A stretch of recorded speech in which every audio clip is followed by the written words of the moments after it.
Okay, as this is a community project, before I begin, I want to acknowledge those who have consistently poured themselves into it.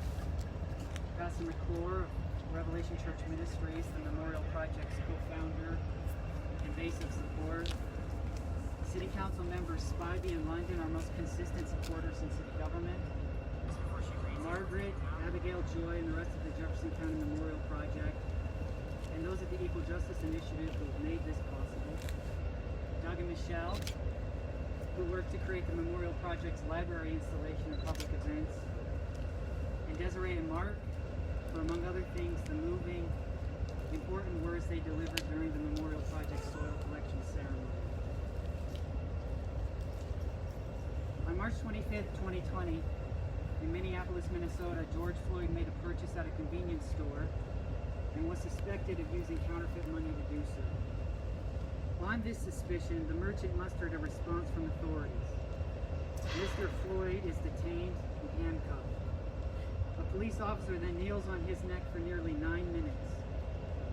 Despite his pleas, "I can't breathe, I'm about to die," and "Mama," despite the protests among bystanders insisting the same, and finally, despite the presence of 3 other police officers who stood by and watched, in full view of the public, Mr. Floyd was asphyxiated to death. On December 7, 1896, in Irondale, Alabama, William Wardley attempted to purchase apples from a local grocery store. The merchant refused to accept his money because he suspected it was counterfeit. On this suspicion, the merchant mustered a response from authorities and others in an effort to detain Mr. Wardley. Out of fear for his life, he fled. A mob was then formed which pursued Mr. Wardley and, in full view of the public, shot him to death. One can only imagine Mr. Wardley's pleas for his life. Though a century apart, these deaths highlight the savagery of a uniquely American legacy. Lynching is violence used as public spectacle, directed at a community because they are members of that community. That is to say, lynching is terrorism. This violence is extrajudicial, which refers to a kind of license to act with the belief that there will be no consequences for doing so. In other words, lynching is a statement that the law cannot and will not protect the targeted community. This is patterned, intentional, and accountable violence. The goals are control, surveillance, and intimidation. As both the cause and effect, then, lynching attempts to terrorize a community into submission while also confirming, by the very lawlessness of the violence, its powerlessness. Consider some of the parallels between Mr. Floyd's and Mr. Wardley's deaths. First, killers unfazed by witnesses. The publicness of the deaths is either irrelevant or it is precisely the point. Imagine how regularized violence must be for the killers to assume this level of impunity for their actions. In the lynch mob that targeted Mr. Wardley, there was a police constable, a local minister, and no doubt other representatives from all facets of society. They were the public. And of course, Mr. Floyd's killer, Derek Chauvin's defiant, stone-cold face, a face of absolute certainty of righteousness, is seared in the consciousness of thinking and feeling people. And Chauvin's police enablers, simply standing by, watching, business as usual. The second parallel, killers utterly deaf to pleas for mercy. Third, a suspected crime becomes justification for others to act as judge, jury, and executioner. The inevitable outcome of presumptions of guilt that attach to a person because of their blackness. And fourth, both killings communicate a message to the targeted community which might be summarized this way: stay in your place, or else. But the parallels between these two killings do begin to break down. Mr. Wardley's killing was followed by a systemic silencing. No effort was made to hold anybody accountable.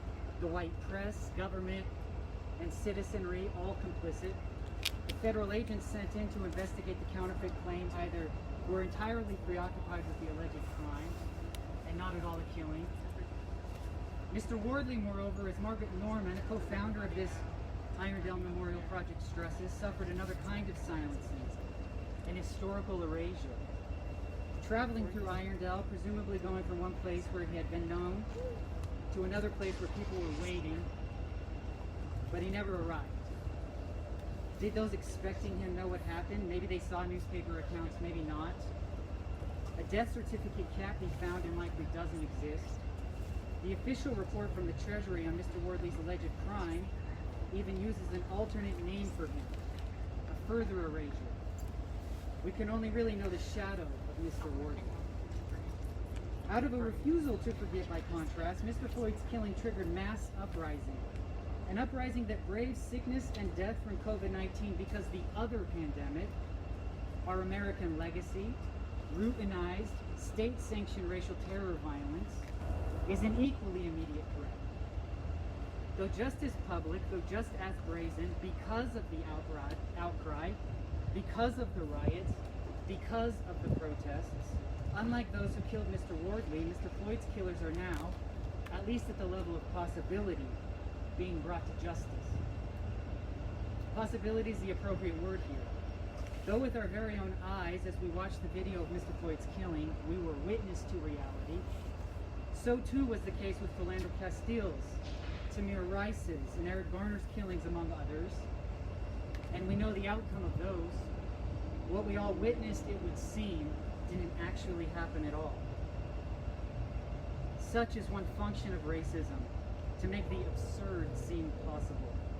Pardon me, to make the absurd seem sensible.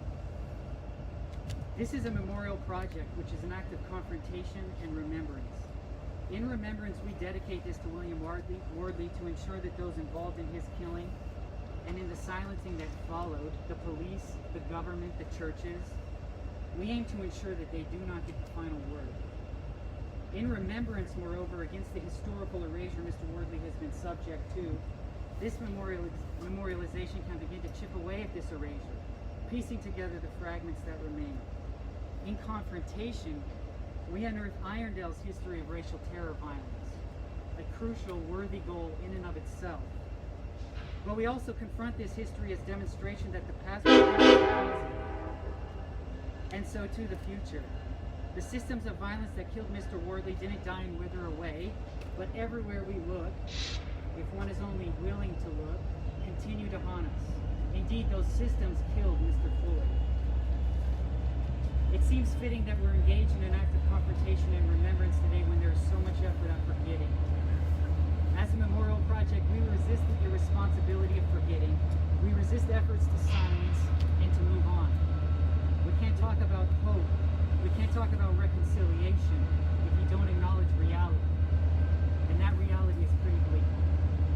But it's only through that acknowledgement that a serious future becomes possible.